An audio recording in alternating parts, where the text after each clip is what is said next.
उच्चतम न्यायालय का अच्छा अधिवक्ता होना है, बल्कि शिक्षा ग्रहण इसलिए करनी है कि मेरा समाज जो दलित शोषित लोग हैं वो ये समझ सके कि शिक्षा ग्रहण करने के बाद आवाज में कितनी अब धमक पैदा हो जाती है, इसलिए मुझे शिक्षा ग्रहण करनी है। और मित्रों, आप इतिहास में पढ़ने पलटते जाएंगे, आपको बाबा साहब समझ में आते जाएंगे। और आखिर में बहुत लंबा मैं बोलना नहीं चाहूंगा क्योंकि अन्य वक्ता भी है, लेकिन आप देखिए जरा खूबसूरती। अभी भैया मेरे राय भारत का संविधान काफी तो बहुत है ना, बहुत पढ़ने वाले हमारे स्कॉलर हैं, और सिविल के वकील हैं तो बिना किताब लिए चलते ही नहीं। सिविल के वकील की खासियत होती है तो यहाँ से किताब लाए।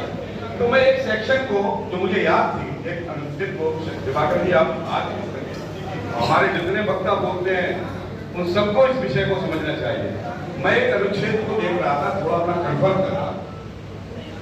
मुझे लगता है बाबा साहब ने ये जो सो कॉल्ड सवर्ण लोग हैं, हम जैसे जो अपने लिए सवर्ण मानते हैं, जनरल मानते हैं, सामान्य मानते हैं, या संपूर्ण हिंदू समाज के ऊपर उन्होंने दो एहसान किए, उनको आप ध्यान से समझ लीजिए। बाबा साहब का पहला एहसान है हिंदू कोड बिल, जिसे दिवाकर जी ने अभी अपने संचालन के दौरान कहा। अगर हिंदू कोड बिल नहीं होता तो आज आजादी के 75 वर्ष बाद हिंदू की कानूनी रूप से यह स्थिति नहीं होती, स्थिति बहुत बिगड़ चुकी होती। हिंदू कोड बिल है जिसने घूंघट में रहने वाली हमारी बहन को, हमारी माता को समान अधिकार दिलवाए। उन्होंने कहा जो अधिकार पुरुष को होगा संपत्ति में वही अधिकार स्त्रियों को होगा। और इसका इतना विरोध किया गया कि विधि मंत्री रहने के दौरान बाबा साहब को इस्तीफा देना पड़ा, लेकिन हिंदू कोड बिल पेश करने को पीछे नहीं हटे। ये साहब और ये एहसान सदियां ये जो सनातन समाज है, ये जो हिंदू समाज है, उसका ये एहसान याद है। और दूसरा एहसान जिसको मैंने अभी कंफर्म किया वो है संविधान का अनुच्छेद 25। संविधान का अनुच्छेद 25, इस अनुच्छेद में ये कहा गया है कि धार्मिक संस्थाओं को अपने क्रियाकलाप की आजादी होगी। बहुत सामान्य सा अनुच्छेद है। इसके बाद यह भी कहा गया है कि हिंदू समाज के लोग भी अपनी परंपरा, अपनी संस्कृति के अनुसार क्रियाकलाप करने को स्वतंत्र होंगे। यहां तक ये अनुच्छेद साधारण सी बात है। अन्य धर्मों को भी कहा गया, तीस पर संख्यक समाज को कहा गया, अन्य बातें भी कही गई। यहां तक पढ़ने में कोई खास बात नहीं लगती। लेकिन जैसा आप सब लोगों को मालूम है कि बाबा साहब ने अपने जीवन काल में धर्म ग्रहण कर लिया था। कौन सा धर्म ग्रहण कर लिया था? बौद्ध धर्म ग्रहण कर लिया था।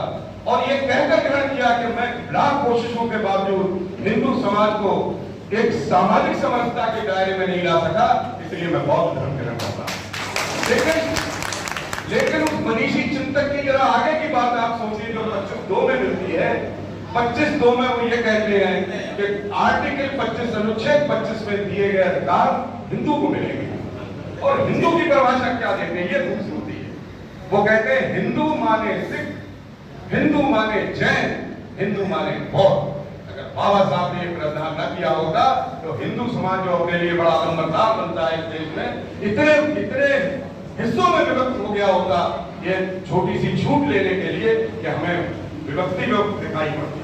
लेकिन ये 25(2) ने बाबा साहब ने बौद्ध धर्म स्वीकार कर दिया, लेकिन इस 25(2) के बाद उन्होंने सारे धर्म को हिंदू समाज में मिला दिया।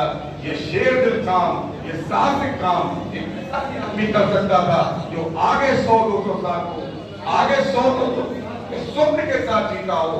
और ऐसा स्वप्न मनीषी, ऐसा स्वप्न दृष्टा बाबा भीमराव अम्बेडकर को आज हम सब स्मरण कर रहे हैं, उन्हें अपनी याद में रख रहे हैं, उनके मार्ग पर चलने का प्रयास कर रहे हैं। इन्हीं शब्दों के साथ अपनी वाणी को विश्राम होगा। बहुत बहुत धन्यवाद।